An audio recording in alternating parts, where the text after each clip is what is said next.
I'll just introduce our speakers for your hour session today. Brilliant. Thank you, Sarge. So we've got Sarge, who's the founder and CEO of CarePoint365, and he's going to be focusing on some of the practical system type things that you'll be wanting to think about in your preparation for some of these key elements of the Employment Rights Bill.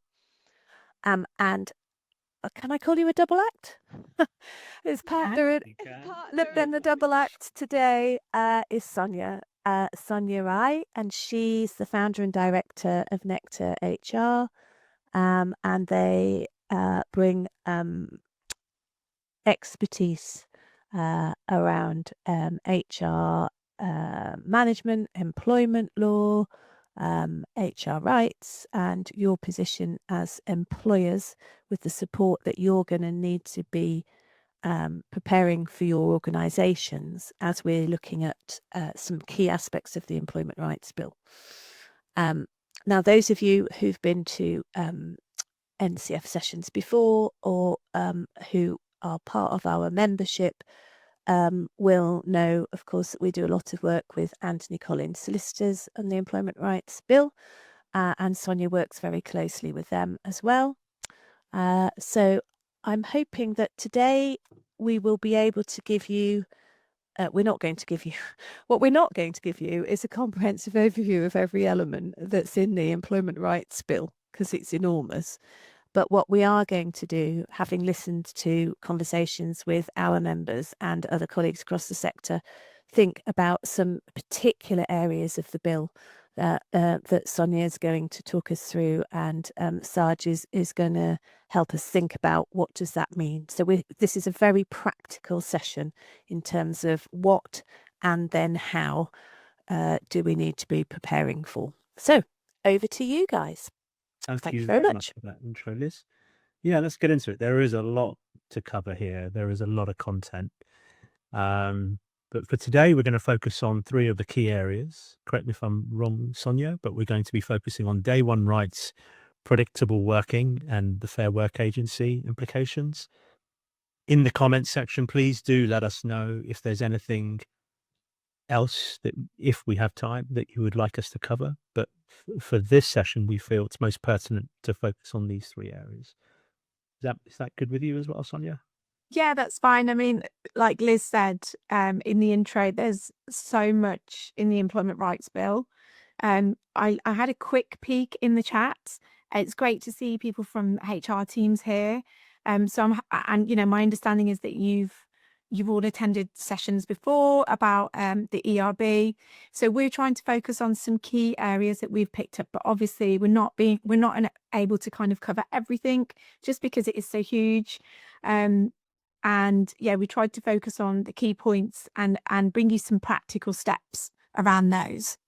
Yeah, I think what would also be useful is if you can put in the comments any next steps you might want us, whether it's the NCF or Nectar or CarePoint, to help with. We could perhaps look at follow-up sessions thereafter, just so we can use this hour as constructively as possible. So let's get into some of the content then. Sonia, do you want to take this one? Yes.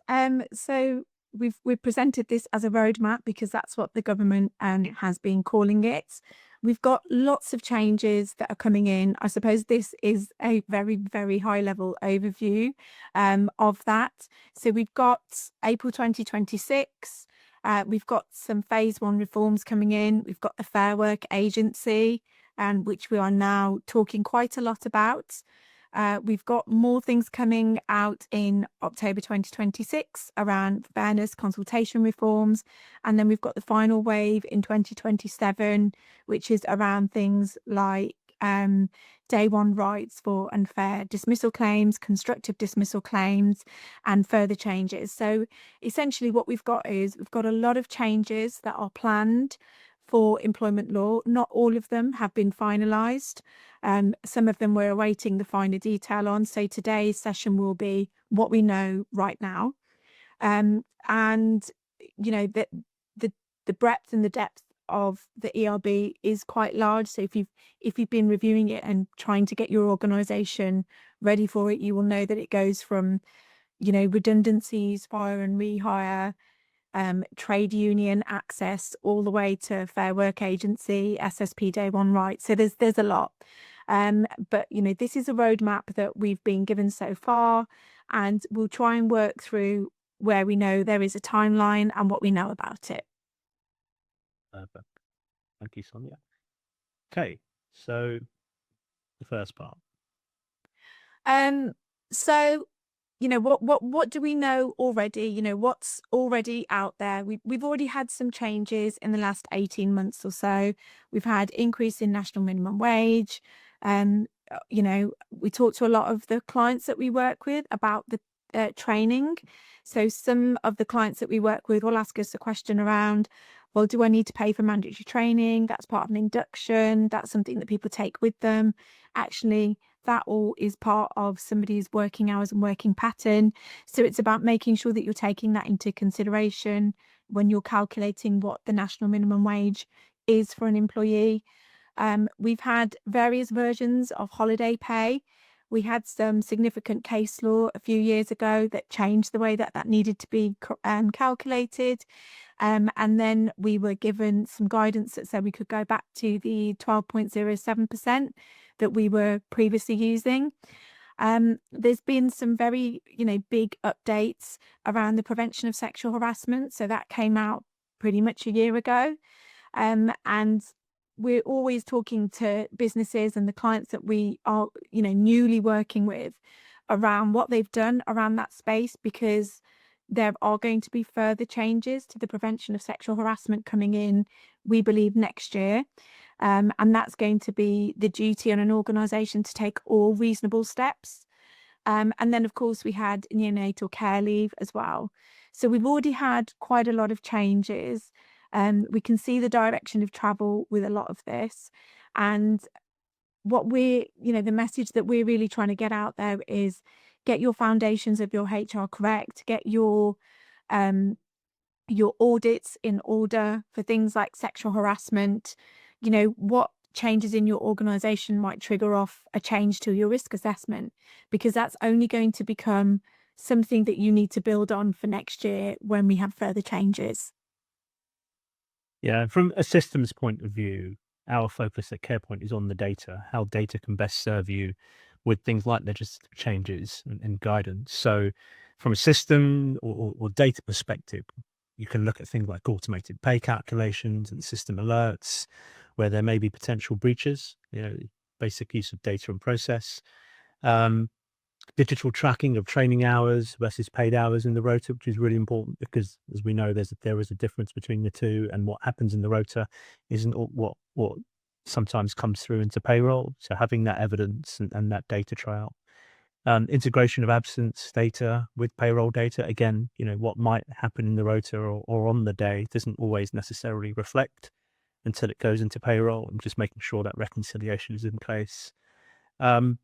We do often see the incorrect treatment of hourly versus salaried, and the calculations that go through into holiday pay.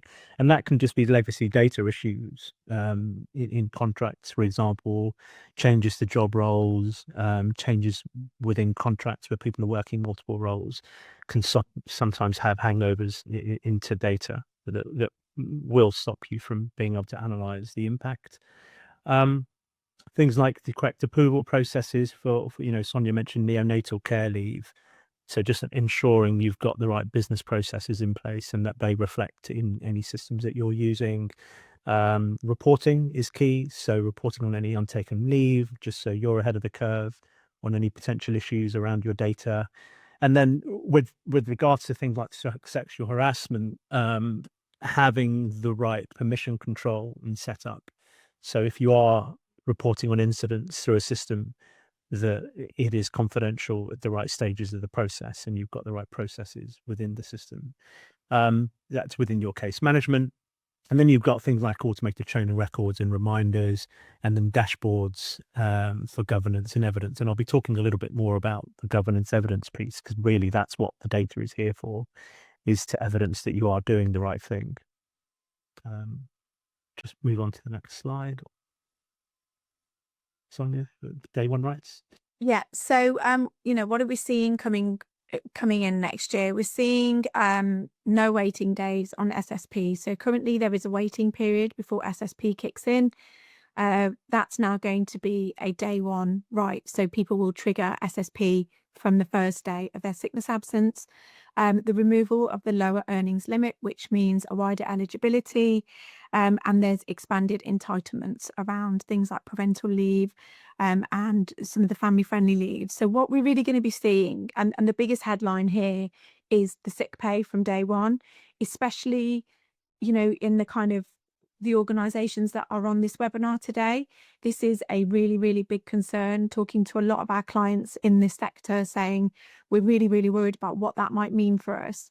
And actually, what we're looking at as HR professionals is, what is your sickness absence management process? What does that look like? Where, I don't think we've ever worked with a client where we've not been able to add some value around what we can do to manage sickness absence. Sarge and I were talking earlier when we were kind of planning out what this looks like. And there's some really, really key areas that we tend to focus on with our client base, that we know will definitely support a stronger sickness absence process. Now, it works two ways. It's supportive for those members of staff who are genuinely off sick, who have disabilities, long-term health conditions that they need support with, but it's also using certain tools that we can use for deterrence. And, one of the biggest things that we will do when we're working with clients is looking at what the contract of employment says about sickness absence. How lengthy is it? How detailed is it? And the key thing for us is actually around notification of sickness absence. We're very, very clear that we would like employees, and employees must phone in unless there is some kind of really serious emergency. We're not going to accept a text or a WhatsApp or an email, because that's something that is quite easy to hide behind. So we're really looking for that as a contractual sickness absence notification in the contract of employment. But then it's like looking at your wider sickness absence process and your policy. First of all, is it contractual? Because if you do want to make changes to it, then you need to follow the right consultation process to make changes to it. But if it's non-contractual and you're looking at overhauling that, what do your triggers look like? And do they actually represent your sickness absence figures that are in your organisation? And that's where data is really important. Patterns of sickness. So are we dealing with, a couple of members of staff where it's always a Monday, always a Friday, always after a bank holiday, always just before some annual leave? Do we see patterns? And also really making the most of your return to work forms.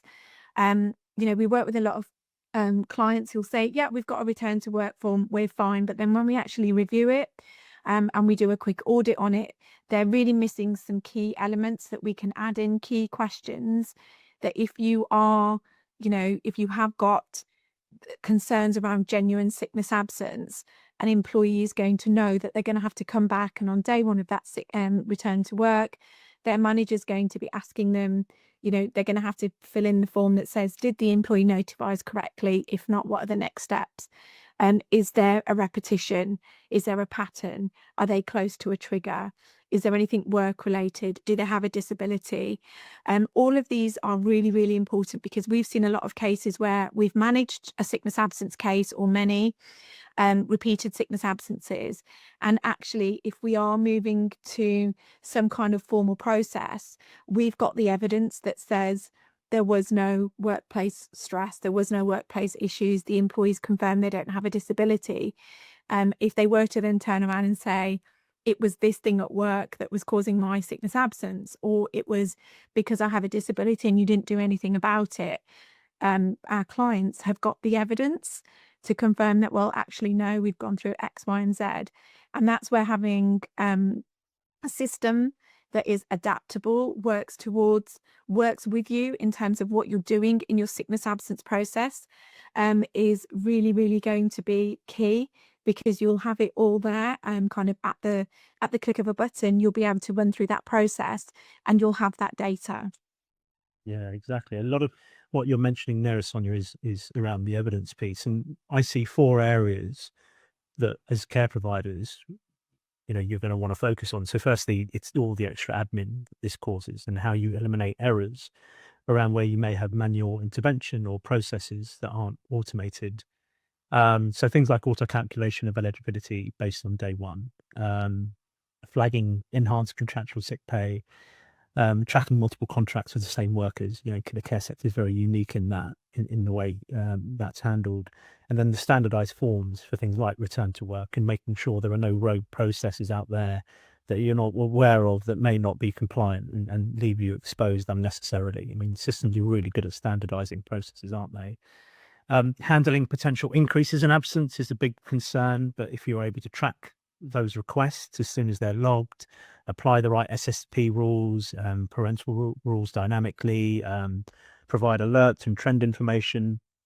Sonia mentioned repeated absences and trends. It's really, really crucial to be able to get on top of, and quite easy to do if you've got the data.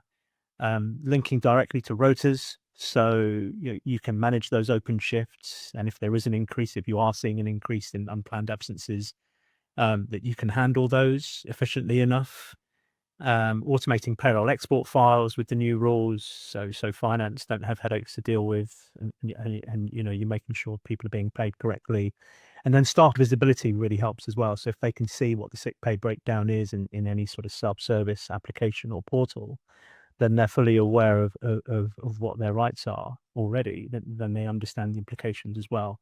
But then you've got the increased scrutiny that's going to come from all the various bodies, whether it's CQC, Ofsted, a mix of, then you've got the local authorities and HMRC. They're going to be asking to see evidence. They're going to want to see the data and the proof, and that can be stressful even now with inspections and all the rest of it. But this is only going to increase that level of scrutiny. So have you got secure storage of the relevant information, whether it's fit notes, return to works, time-stamped records of absence? Is it easy to access? Is it real time? Is it accurate? Are the reports easy to digest, or they're overly complex, or are they, 24 hours behind, for example? So you want to make sure that your evidence is easy to get access to.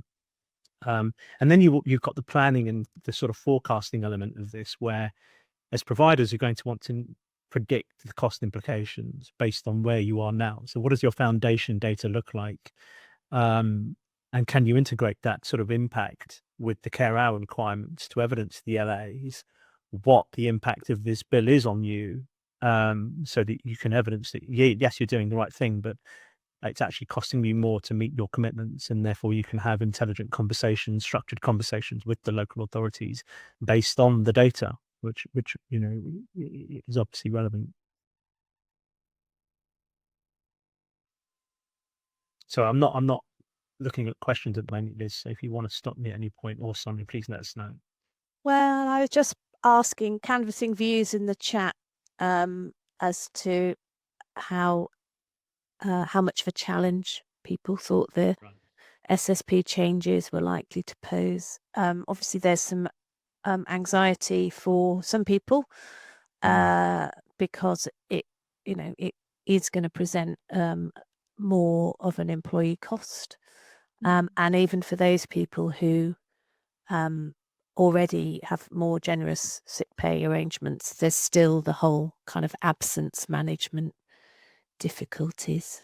So I think there's some interest in being able to potentially model what SSP costs might look like. And that's quite a challenge, isn't it? Because it's the thing that nobody really is sure about is the behaviour change that it might result in. So there's kind of what the level of absence you might have had over recent years. You might have a trend picture there, but actually understanding whether that will change how people behave when they're not well, and whether that will have more periods of short-term absence, whether it will result in people not delaying taking time off. So in theory, they might be less ill for longer, but they might be more ill more often, and there's been suggestions from other colleagues across the Care Provider Alliance that people might abuse the system. So, Yeah. it's hard to know, isn't it? That modeling's quite tricky. Yeah. I think we're hearing a lot of, concerns about people abusing the system. And that's where we're really working closely on the management of that sickness absence. And I suppose it's got to work at every layer. So HR, we've got to be able to support and make sure that we've got the right processes in place and the right deterrents in place, and contractually and policy, and the system has to be able to record all of that. But actually the managers have to be quite proactive with completing those return to works, managing the deterrents that we want to use. Like I said, supportive in the respect of genuine sickness absence, but also where we believe that it isn't genuine, or we believe that people are abusing the system, that we're then able to manage that process, and manage it as a whatever formal process we might need to move it down. Yeah. In terms of the data modeling, maybe that's something we can help with. If any care providers here want us to, we could, we've got tools here, we've got data scientists, we could take snapshots of data, provide you with models that you can play with to have a look at the different scenario planning and the variances and what that might do for you. Happy to do something like that. It's quite easy for us to do that. We have tools like Power BI and Fabric. So just throwing that out there, if anybody wants some help with that, do let us know. Yeah, I mean, that could be interesting, actually, for a wider membership picture, couldn't it? If I just think I don't know if you've done any of that modelling for different organisations, Sarge, but if there's a kind of if there's what might be seen as a kind of reasonably reliable predictor trend, within X% increase, Y% increase, and Z% increase. I don't know if there's something you've been building from work you've already been doing. That'd be quite interesting, actually. Yeah, and we could make it fairly flat lines. So we could have some parameters in there around hourly versus salary and sort of size of workforce. Sonia, you and I could look at what some of those parameters are. I could sort of flatline some sort of model that everybody could use. It's a bit more generic. But if anyone's got any outlier cases, we could look at those separately. Yeah, that might be interesting. Yeah. Actually, thank you. Okay, sorry, just wanted to bring the chat conversations in. Yeah, please keep doing that. Yeah. Definitely keep doing it. Okay, so predictable. Oh, were we just on predictable? I don't think we've gone just one up. That's it, predictable working. Yeah. So there's been a lot of talk around casual contracts, 0 hours. There's been a lot of information about what that might look like. Earlier on the year, we had a 12-week reference period that we thought might be coming out. That's now changed. Actually, before I even probably go into, the whole 26 weeks and everything else, the first thing that we do when we're working with clients is we get a lot of clients, especially in this sector, because it's the nature of the sector. We need 0 hours. We need that flexibility of being able to manage resource. It's most of our clients are running 24 hours, 7 days a week services, but actually when we're looking at their contracts for a 0 hours worker or a casual worker, it's not always, or we're looking at the way that they are working with these individuals, they're not always actually working within the remits of what a 0 hours contract should be. So I would really recommend, getting some advice, understanding what the remits are between a part-time member of staff, where you may be offering a minimum number of hours a week or a month with some variation, to a genuine worker, where you're able to offer the work but you don't have to offer it. They are able to accept it but they don't have to accept it. So really making sure that you're working in the parameters, because we see lots of situations where people come to us and actually they're a mix between they're doing a bit of what they should do with an employee and a bit of what they should be doing with a worker, and the contracts are quite messy. They're referring to employees when really they want to they should be in a worker agreement rather than a part-time contract of employment. So, as we see things around this tightening up, and we've seen the direction of travel with this for a while, I would really recommend auditing the way that you genuinely work with your 0 hours or your casual contractors. And the reason I say that is because sometimes a client has come to us and there's been a safeguarding issue with a 0 hours worker.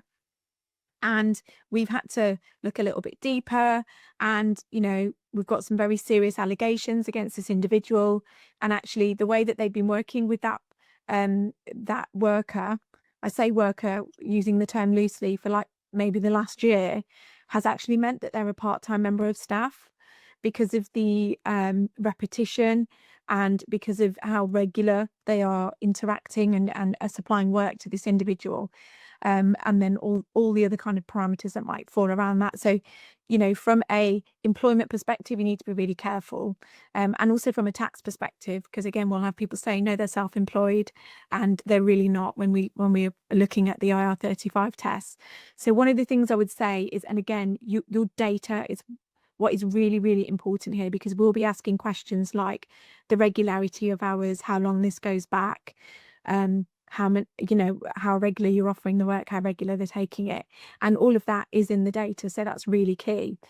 But we understand that this is likely to be enforced kind of early 2026. And if you have agency staff or you have workers, 0 hours casual workers, they are able to request predictable hours after 26 weeks service, and there's going to be a statutory time frame for employers to respond with them. And there's going to be, my understanding is there's going to be some key areas that you're going to be able to use, how we have like ETO, economical, technical, organizational reasons why we're able to review certain requests. Our understanding is that we're going to have something like that around refusals, but they are going to have to be very, very clear. They can't be because we don't want to, because it doesn't really work for us. We're going to have to go into a lot more detail around that. And you're going to have to record and track everything. And again, that's why your data is really, really important. And, we've heard in the past where, people have used kind of very last minute scheduling or changing shifts at the last minute. That's all going to be evidence now because of, the way that you're using your data. So it's about being really, really mindful of that, because you might end up with additional claims. So, the workers' rights around this are tightening up a lot, and you're going to need to ensure that you are recording, monitoring, ensuring you've got consistency. I saw very briefly in the chat, somebody said something was going to be really difficult with their 6,000 employees. Again, this is going to be a big job for HR, because we're going to have to make sure that we've got consistency across the organisation if we are refusing some of these requests. We can't have one request approved in one part of the service and a very similar request refused in another, if the job roles are very, very similar. So we're going to have to make sure that we've got consistency across the organisation with our decisions as well. And again, that's where your data is really important. Yeah, there's some really interesting comments being made. Actually, I'm beginning to see some of them now. The most recent one is around the biggest cost. Says the biggest cost to us is the time it takes to monitor and audit these areas. That's just part of it.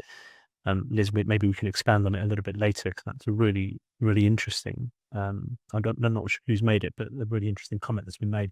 But in terms of the data, it is, there should be a lot of automation available to you already to be able to track working patterns across the different elements Sonia's mentioned, provide data of predictable hours and requests, managing those requests, automating alerts when eligibility has been reached, managing those approvals and declines and auditing them, making sure they're recorded correctly, and having those audit trails for those refusals that Sonia mentioned.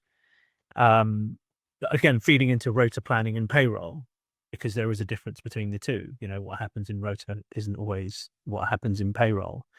And then, around the compliance, the request volumes, the outcome data, the rejection reporting, all key that, as Sonia mentioned, that those parts of the processes are recorded in a standardized format so that everybody's following the process that you put together.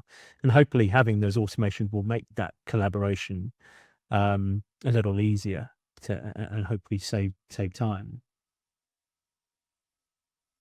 Yeah, well, just looking, I mean, I think, yes, it's interesting, isn't it? When we've done work with members of the National Care Forum to have a look at the prevalence of 0 hours contracts in their workplace practices, generally, not always, but generally, we see a smaller use of 0 hours contracts than compared to the kind of national level of data. But that doesn't mean that we're not using them, and that doesn't mean that some people like to work with them. You know, some of the people who are working for our organisations have opted to have 0 hours contracts because they think that gives them the full flexibility that they want in terms of weekly work patterns and being able to choose that. Julie's comment is quite interesting because it's looking at it's kind of trying to manage to understand some of that behaviour modelling that we talked about. So she starts off by looking at who might potentially go off sick and why that might be, and that if it's relating to something that could be avoided, so perhaps needing to take holiday at a time when other people also want to take that holiday, and how could that be managed to avoid a sickness absence, but moving that on to what does that actually mean for somebody's contractual arrangements? What do they want? What employment contract do they want to be on?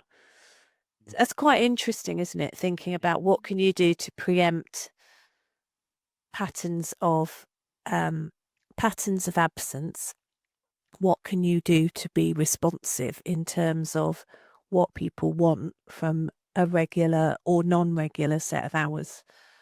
I mean, yeah, I mean, you know, we work, some employees are, you know, that, you know, having what they feel is that flexibility really works for them because they may have other things going on in their life at that time where they want to feel like they've got that flexibility. So, you know, it is very much about individual scenarios and what works for them. I think, you know, we've often seen situations where employees are taking sickness absence, but it's not genuine because it's actually, they just don't know what else to do. Their child's unwell and they can't get into work. And then actually we've introduced different processes for something like that and how to manage that, as opposed to it being sickness absence or, you know, some kind of emergency dependent leave or emergency domestic leave.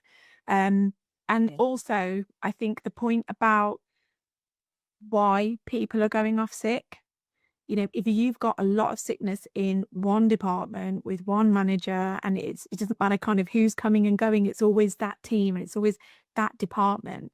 I think you really need to be looking at your exit interviews. You need to be looking at culture. You know, it's a much wider piece. Obviously, we're, you know, limited on time. We're talking very key specifics about, you know, manipulation of sickness absence. But there are so many other pieces to it. And there's a whole different approach that you can take, as well as all the other things that I've talked about, like your contractual reporting and your sickness absence management, but actually, you know, your pieces on well-being, especially in this sector. You know, what are we doing to support that well-being? How are we supporting our members of staff when they are telling us X, Y, and Z? And again, that's where the data is really important, because how we are logging that data, does that flag somewhere? Is that, you know, are we then, we have one client who the HR system, when people are logging on, they have a smiley face. And if there's kind of three kind of sad faces in a row, it triggers a quick wellbeing call. You know, so what else are we doing to get so that we're not getting to the point where that sickness absence is snowballing? But absolutely, 0 hours contracts, casual contracts really, really suit some people, and it genuinely works really well. We've seen some scenarios, like I said, where clients haven't been using it appropriately. They've tried to put restrictive covenants into these agreements, and that's where we've had to say, actually, that's not, you don't have that working relationship with this individual or this role. You need to use a different contract for that. Yeah, and that enables the conversations and the collaboration. I think, is it Julie that's made that comment, Liz? Yeah. Right. Yeah, absolutely. To have those conversations, which, as she rightly says, does take time. Does take a lot of time, doesn't it? But then you're heading off at the pass potential sickness. Yes. And I guess, we're going to talk next about the Fair Work Agency, aren't we? But I think there's kind of the letter of the law, the spirit of the law, and then what the person actually is trying to achieve in their working relationship with you. So, yeah, okay. So I can't see any more comments on this particular topic, but let's move into the Fair Work Agency. I'm just going to put a link in the chat to an article that was in The Guardian about Matthew Taylor being appointed as the head of it. It's quite interesting. People might want to have a look. So, right, onwards and upwards. So the Fair Work Agency, again, still in development. Legislation is being finalised, but we have some information. We're expecting it in April 2026, which scarily is really not that far off, in terms of trying to get ready for something like this. So it's basically bringing together enforcement powers from multiple regulators. So it's compliance on things like national minimum wage, holiday pay, SSP, and they will take on, so we're already abbreviating it to the FWA. They'll take on powers from existing bodies. It's likely that they're going to be able to issue penalties and fines. And we also understand that they will be able to come in and inspect, very much like the regulators, CQC, Ofsted. They'll be able to turn up unannounced and ask to see all sorts of records, itemised pay slips, contracts of employment, fit for purpose policies. And I say fit for purpose because a lot of the ones that we see aren't always compliant. And they will also, we are being told, have the power to bring tribunal claims on behalf of a worker or an employee, even if that person hasn't lodged a claim themselves. So they may be able to bring individual or group claims against employers. So it might, and I think this really changes the landscape for employers. I think previously, sometimes there's an element of, well, there's a risk, but we'll cross that bridge when we come to it. If somebody, does want to raise a grievance or go to ACAS, or, we're in early conciliation or something, it's a potential might be. When we're looking at what's going to be happening with the Fair Work Agency, they are going to be able to bring that in on behalf of an individual, is what we're being told right now. And, I'm thinking larger fines, tribunal claims, inspections, having your documents ready to show. You're going to need the right systems and processes in place to be able to showcase that you have all of that information. It's like, when we have our regulators come in and visit, yes, they will want to see that we have key documentation. They will want to see we have a signed contract of employment. This is going to go a little bit further. Then they're not necessarily going to check out annual leave calculations. This is going to be going further. This is going to be really understanding if you've got things in your contract that you shouldn't be having, if you've got things that are not enforceable or actually unlawful. And I can't tell you how much we see that when we are working with clients, because they thought that something was okay to put in, or they're doing something in a policy. Like I said, the whole thing around training and mandatory training and not paying for that, or whatever it might be. That's just, well, that's how we've always done it, or 10 years ago that was okay and we've just kind of carried on with it. I spoke to a very, very large provider yesterday who are still enforcing 12-month probationary periods. That is not best practice. Case law tells us the maximum should be 6 months. That's changing soon anyway. But it was quite surprising because they're a large provider, and it's just not something that you would ever be able to defend in a tribunal. It's not reasonable. The argument is, if you don't know after 6 months, what's the other 6 months going to give you, really? That's where tribunal judges stand on that. So I think the introduction of the Fair Work Agency is really going to change the landscape for employers and employees. And I think you need to be ready for this as employers. We haven't put it on the slides here, but what we are seeing a lot of is AI generated grievances, complaints, and everything else coming in that are clearly written by AI. And if you've got employees that now have the Fair Work Agency to support them bringing in tribunal claims, they've got very easy access to AI, which 9 times out of 10 is giving them the wrong information. I've seen it quite ACAS guidance that doesn't exist. But we're seeing this. So as an employer, you have to make sure that your documentation, your evidence is clear. And the best way you're going to be able to do that is by having the right system that supports you. Yeah, this is huge, isn't it? The impact of this can't be overstated, and I'm trying to keep my language positive, but the impact of this is huge. And whenever there's regulation, it just leads to negative connotations of evidence and defence, and having to think down those lines, where actually as care providers we want to be advertising all the wonderful things we do on a daily basis. You're now being forced into a situation of evidence and defence through data. So you mentioned storage of records and having access to your employee files, ensuring your employment statuses are up to date, the type of work they're doing, the roles, their contracts, the entitlements, simple things, we see is a lack of version control on that documentation. So there's no audit history behind a person's career or their career path. And then evidencing your adherence to policies around things like fair scheduling or pay accuracy and transparency. The rota timesheet payroll thing, I think I've said that a few times now, but again, the rota is your planned version of events, the timesheets, what's actually happened, and then the payroll reflects what's actually gone out and been paid for. So having those 3 auditable elements of somebody's day easy to access is key, assuming they're integrated. And again, it's the decisions that are being made, the communication that's going out. Is that evidenceable? Are you able to get your hands on that information? Are you able to get your hands around the documentation easily and quickly, so that if the FWA come knocking, you're not scrabbling around for information? And unfortunately, these are things care providers are used to now with the CQC. They're used to having evidence and defence ready, but this is just now another area where we have to repeat those processes. And perhaps dig into a little bit more of the detail, as you mentioned, Sonia.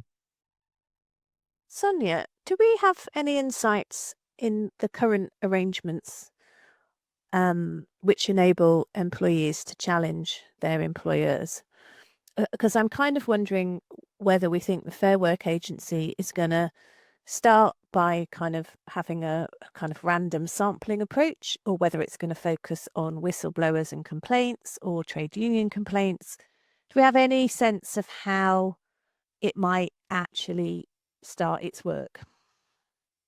Not at the moment, but I think, all of the HR and the employment law experts that I'm talking to in my network are really concerned about the impact this is going to have on the tribunal system. So just in the last 18 months alone, I think we've seen approximately a 25 to 30% increase in tribunal claims from employees. This is with the flexible working day 1 rights, and the changes around sexual harassment prevention. So, just to give you an idea, an average claim for sex discrimination is about £58,000, and that's before the legal uplift of 25% additional if you're not adhering to the new harassment updates that we had last year. So we have genuine concerns that something like the Fair Work Agency is only going to drive more tribunals. It's a given, and the current system won't be able to cope. So currently, if an employee wants to go down this road. They have to go to ACAS. They enter into conciliation.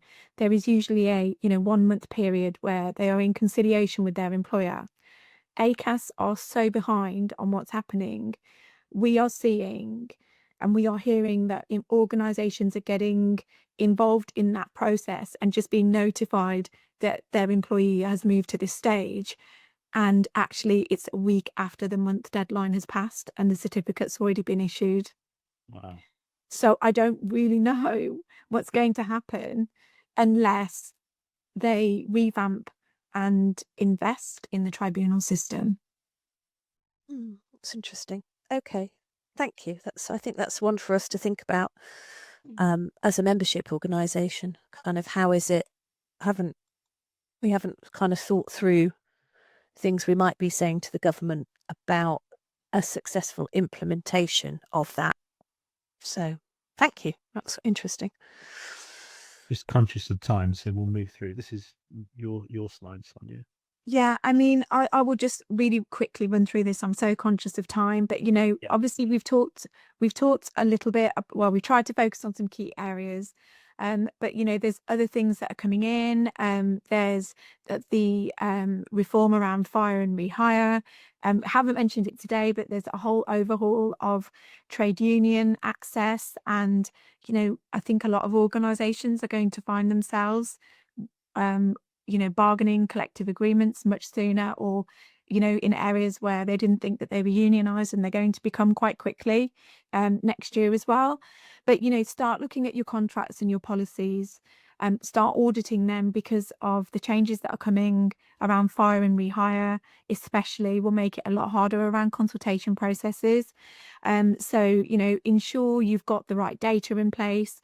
Data is so important. We work with a lot of legacy contracts, legacy information, like Sarge was talking about, and that can make it very difficult to understand what the current day picture is and the story that's happened behind that.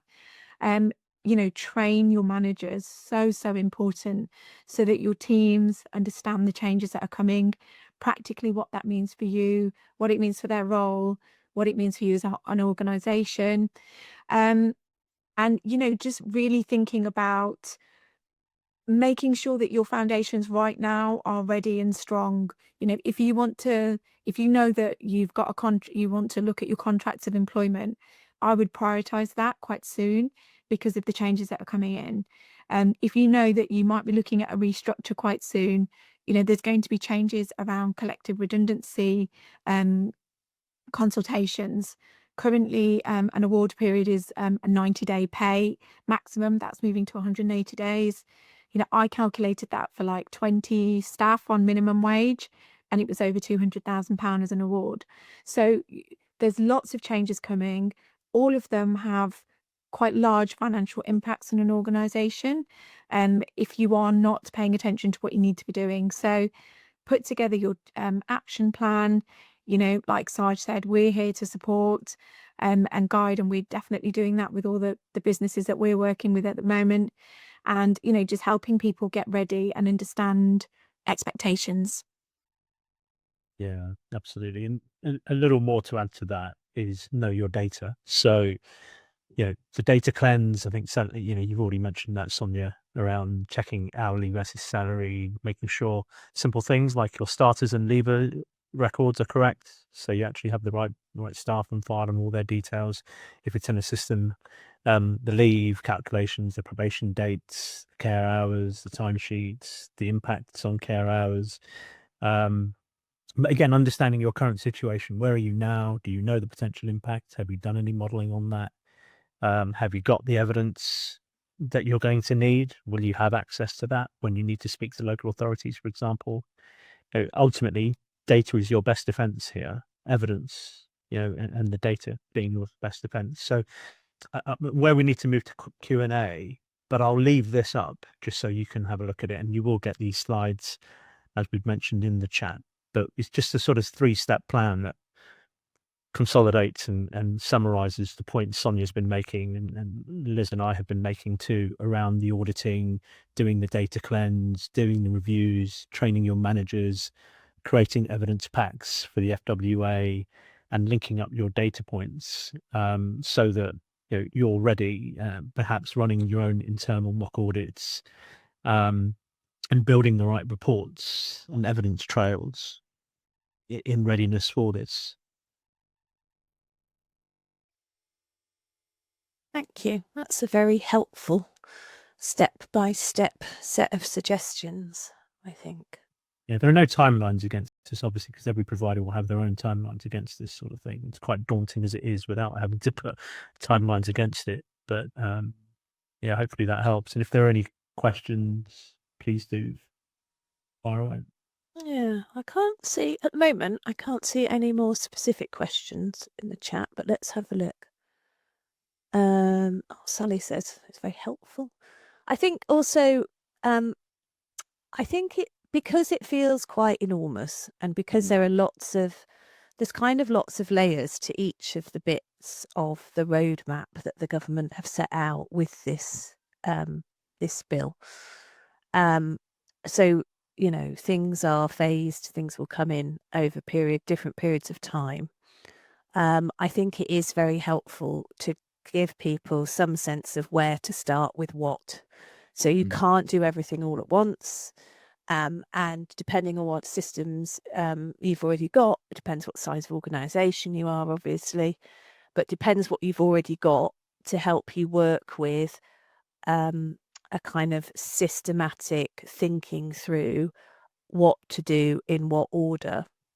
And when we've been talking to members a bit more generally about the bill and what's coming, I think there's been a sense that kind of as you say, the data is your friend here, and kind of knowing what your current picture is your friend, and then helping all of your colleagues across your organisation to understand how to use and implement that data. So the points around sickness data, for example, and kind of feeling empowered and supportive to have the right conversations with people. Your point, Sonia, about just being really clear who you've got on what contractual arrangements. And if you've got a big organisation, that can be quite a challenge. It can. And things like if you've got 2Ps and you've got organisations where you've, bought services in, you have lots of different employees on different contracts, it can be quite daunting. It can. Yeah, and I think many of your members have grown by acquisition, haven't they? Yeah. People do often. Yeah, often it's a thing. There's a question. There's a question around statutory sick pay. Derek says it's currently fairly low at £118 per week. Are there plans to increase this as well as the day one rights? Presumably it goes up each year, does it, Sonia? Yes. Yeah, it normally goes up every April. We haven't been given the rates for that or the new national minimum wage yet. We usually get told towards the end of the year, sometimes early January, we'll get the figures. We don't have them yet. But yes, there will be an increase and it will be in April. Don't know how much it is at the moment. No. But perhaps if we have that follow-up modelling conversation, we could think about that. Because your point, Saj, about having your data to hand in your negotiations with your commissioners, SSP modelling needs to be on whatever the SSP rate's going to be, doesn't it? If we're looking at contractual arrangements for next year and negotiation of fees and charges, needs to be modelled on the right rate. So, yeah, we could build that in as a yeah, as a lever parameter. I think that would be a helpful thing to explore. So, we've just got a couple of minutes left. Let me just see if there's any more. Couple more. So, how can we manage online mandatory training issued to new starters who are completing this training whilst having reference checked in DBS? So we get this question a lot. It should be paid because if it's a requirement for their role, it's working time. So it should be paid. So what we tend to do is we would normally build that into your first week of induction for a staff member to complete their online training. We estimate, so most of the training providers estimate how long a module takes them. And actually, where we've worked quite closely with Sarge and the team is building that into your probation reviews. And so that as somebody's moving through their probation, if they're not completing that training, it's marked as a concern as they're moving through. It should also be part of your yearly appraisal checks. So when managers are preparing for appraisals, they should be checking in about what training employees completed. If there's lots of outstanding training, it helps you build a picture. It is the industry norm not to pay, but every time we've looked at it from a legal perspective, it's classed as paid work, and it's something that we've looked at in great detail, and it should be paid. And that's something the FWA will be looking at too, right? Yeah, absolutely. And these are the kind of things that, you know, if you have a bit of a claim on that for, I don't know, 9 hours of work, and you've got a bit of miscalculation on holiday pay, and, you know, that's going to also impact your national minimum wage calculation, because it's going to feed into the amount of hours that they've done. You're going to find yourself with a fine, and you're going to find yourself having to, you know, pay that out to the employee. So you're going to have to really think about that carefully. So when James says, what are the legal implications of paying someone to complete training before they're officially employed, though, you're saying they need to be paid? So the legal implications. So there's a few different ways that you could do this. You don't necessarily want to start your contract of employment earlier whilst you're still going through your checks, because what if something comes back on your checks that you're unhappy with? So we would recommend that you put that into the first week as part of a planned induction. I understand that in this sector, sometimes we need these people into their roles very, very quickly. But if you look at the statistics around very poorly planned inductions, not making new starters feel welcome, or for them to really understand their role in the first few weeks, it directly links to your retention issues and how quickly those people leave. So actually building it into a supportive induction plan is going to be your best way. If you desperately wanted them to complete the training before they joined, we've worked with providers on coming up with a few different kind of solutions where they come on a short worker contract or something, because it has to be classed as paid work. They need to be on some form of payroll. You need to look at your tax issues. And actually, when we work through it, providers are usually, you know, okay, let's just build that into induction. You know, we also work in healthcare, and we've got GPs that start on their first day and they're not necessarily seeing patients straight away because they have to complete their mandatory training. It's just something that we plan for and we build in now as part of that supportive induction process. Thank you, Tonya. God, you know, we perhaps at some point, I'll talk to Helen about an ongoing conversation. I feel that we need a therapy hour actually for HR colleagues. Sometimes we feel we need that as I'm going to be honest with you, Liz. Some follow-up questions here. There are. So, still on the training is, can you pay it retrospectively? If you get someone to do the training and then they've done their checks and they pass, could you then pay them after they've done that? I guess it depends. No, I think. Yeah, I don't think the Fair Work Agency will like that, if I'm being honest with you. And I think you have to weigh up risk here. I think you have to look at how risky this behaviour is. And it may be that I mean, my preferred stance on this is build it into your induction. Even if it's in the first 2 or 3 weeks of your induction and they're taking an hour or two out here and there. And, you know, we understand that you are running a service. You know, we work with dom care providers, care homes, nursing homes, you know, adult social care, children's social care, housing. We get it. We work in all of these sectors. We understand how important it is that you need these individuals doing a job. But like I said, when you're planning an induction, the more welcome you make that person feel, the more you make them feel that you're actually interested in their individual development. This is a whole other conversation. It is a whole other conversation. It helps so much more with their retention as well. What would One trigger- final question. Do you think inspections will be random or scheduled? I think there's going to be a mix. I think I was that gonna if say that. if there are noted concerns, so we're even hearing that if CQC come in and they've got some concerns, that might trigger a Fair Work Agency inspection. We're hearing that they might even join up. If HMRC pick up something that they're concerned about, we're hearing that that would trigger an inspection. I think that they are going to want to come in and make examples of organisations, because they really want this compliance piece right. So I think we'll see a mix, and I think that we will see this collaboration exactly between regulators, FWA, HMRC.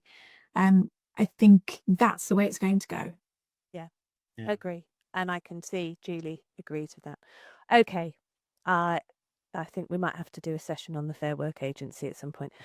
Lovely. Huge. Right. Thank you. Yeah. Well, it's the bill that keeps on giving, isn't it?